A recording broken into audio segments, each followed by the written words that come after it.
क्रांती ज्योती सावित्रीबाई फुलेंना अभिवादन या ठिकाणी माननीय भुजबळ साहेबांच्या हस्ते झालेलं आहे। क्रांती सूर्य महात्मा ज्योतिराव फुले यांना देखील अभिवादन सर्व सन्माननीय पदाधिकाऱ्यांच्या उपस्थितीत।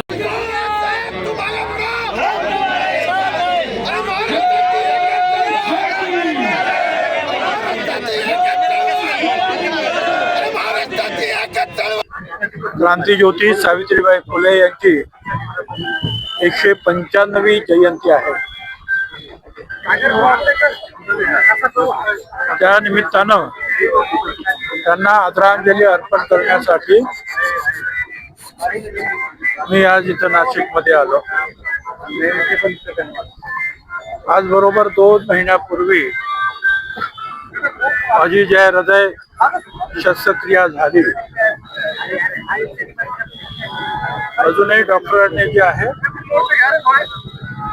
परवानगी दिली नाही, पण आज मी त्यांना विनंती करून अगोदर नायगावला, तिथे सावित्रीबाई फुले यांचा जन्म झाला, तिथे आज मुख्यमंत्री आणि अनेक मंत्री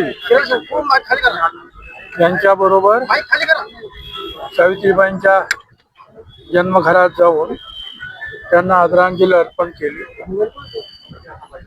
मुख्यमंत्र्यांनी सुद्धा 150 कोटी रुपयाचे कार्यक्रम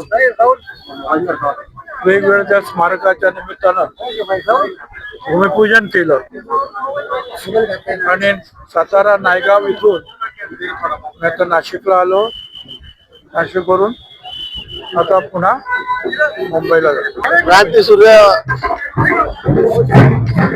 सावित्रीबाई फुले यांची आज जयंती आहे। सर्व देशभर अतिशय उत्साहाने या ठिकाणी जयंती साजरी केली जाते। आज ओबीसी नेते छगनरावजी भुजबळ, समता परिषदेचे सर्व हे सुद्धा या ठिकाणी कार्यक्रमाला आले आहेत। मध्यंतरीच्या काळामध्ये ते आजारी होते, पण आता बरे होऊन ते या ठिकाणी आज पहिल्यांदा नाशिकमध्ये महिनाभराने या ठिकाणी आलेले आहेत। ते आमच्या सोबत या ठिकाणी होते। परंतु सर्व देशभर आज सावित्रीबाई फुले यांची जयंती मोठ्या उत्साहामध्ये साजरी होते।